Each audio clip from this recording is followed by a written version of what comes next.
Alors, bonsoir à tous et merci d'être là pour cette édition un peu tardive d'Un monde à l'envers. On est le 26 novembre 2019, 20h58, heure du Québec. Heureux de vous retrouver. Ceux qui ne sont pas encore abonnés, faites-le maintenant, vous n'allez vraiment pas le regretter. Écoutez, je reçois des dizaines et des centaines de liens et de messages. C'est vraiment exceptionnel et vraiment apprécié. Merci à tous. On va sauter tout de suite dans justement un de ces liens-là que je trouve vraiment intéressant et que je vous partage à l'instant, sans plus tarder. Des chercheurs confirment enfin que le cancer est beaucoup plus d'origine humaine qu'on ne le pensait auparavant. L'Institut national du cancer définit le cancer comme une maladie génétique, mais pas génétique comme on l'entend généralement. Clarifions cette déclaration. Cela ne veut pas dire que le cancer est hérité exclusivement de nos parents et transmis à notre progéniture. Ce que les scientifiques entendent par le mot génétique, c'est que le mécanisme de production des tumeurs par le cancer est enraciné dans les changements dans la façon dont nos gènes contrôlent la division cellulaire. Cette perturbation dans nos gènes affecte par conséquent la croissance et la division de nos cellules.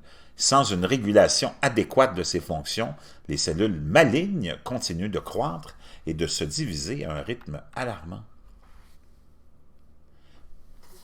Cette division cellulaire incontrôlée est le signe distinctif d'une maladie maligne. Bien que notre composition génétique joue un rôle important dans le développement ou non du cancer, il est important de noter que la génétique est un facteur de risque et non une cause absolue de cancer. En effet, les expositions environnementales ou les facteurs externes peuvent entraîner des erreurs dans la division cellulaire et peuvent même endommager notre ADN ou modifier le comportement de nos gènes. Malheureusement, ces modifications génétiques ne s'arrêtent pas à la personne atteinte. L'effet peut être transmis à travers l'arbre généalogique.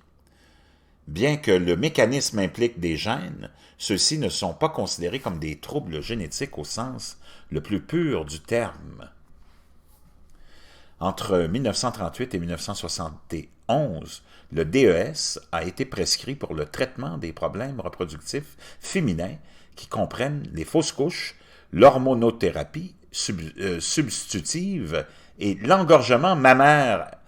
À leur insu, le DESS a par la suite été considéré comme un médicament hautement cancérogène.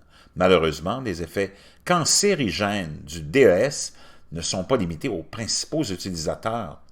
Elle a même touché la deuxième et la troisième génération de la progéniture de l'utilisateur primaire. Les filles de celles qui ont utilisé le DESS présentaient un risque accru de développer un adénocarcinome à cellules claires, un type rare de cancer vaginal et cervical. Leur homologue masculin présentait des anomalies urogénitales qui les exposaient au risque de développer des cancers, des types de cancers masculins tels que le cancer des testicules.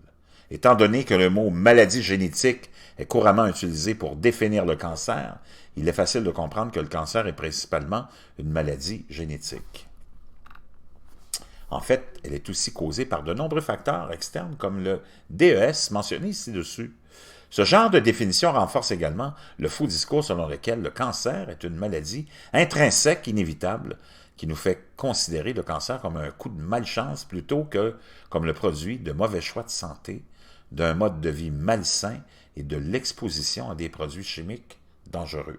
Cependant, des études ont maintenant démontré que, malgré le rôle de la génétique dans le processus du cancer, il existe des preuves que les facteurs externes ont un impact plus important que nous le pensions au départ. Dans une étude publiée dans la revue Nature, les chercheurs ont déterminé que l'exposition et les comportements environnementaux contribuaient grandement au développement de la grande majorité des cancers. En analysant des études récentes sur les signatures mutationnelle du cancer et en utilisant la date du programme Surveillance, épidémiologie et résultats finaux, ils ont pu déterminer que 70 à 90% des cancers sont dus à des facteurs externes, alors que seulement 10% peuvent être attribués à des causes intrinsèques. Certains des types de cancers mentionnés dans l'étude ont montré de fortes associations avec des facteurs de risque externes plutôt qu'avec des prédispositions génétiques.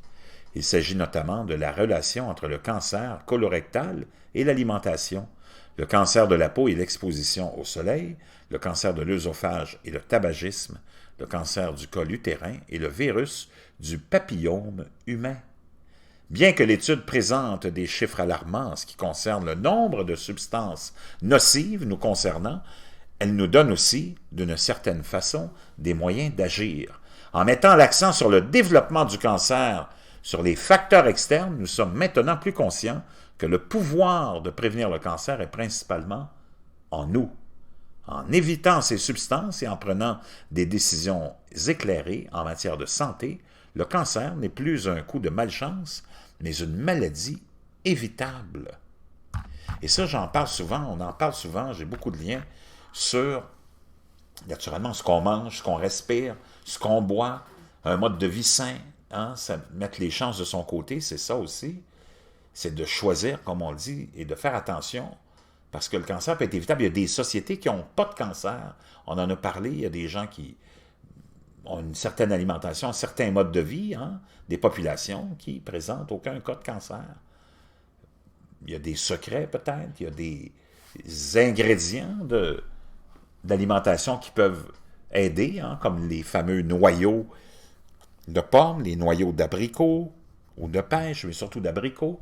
Hein, certaines populations qui se nourrissent abondamment de ça n'ont aucun cas de cancer. Mais enfin, si vous avez une vie saine, si vous mangez des aliments frais, des aliments sains, des aliments locaux, vous mettez toutes les chances de votre côté. Et c'est vraiment important de conscientiser tout ça.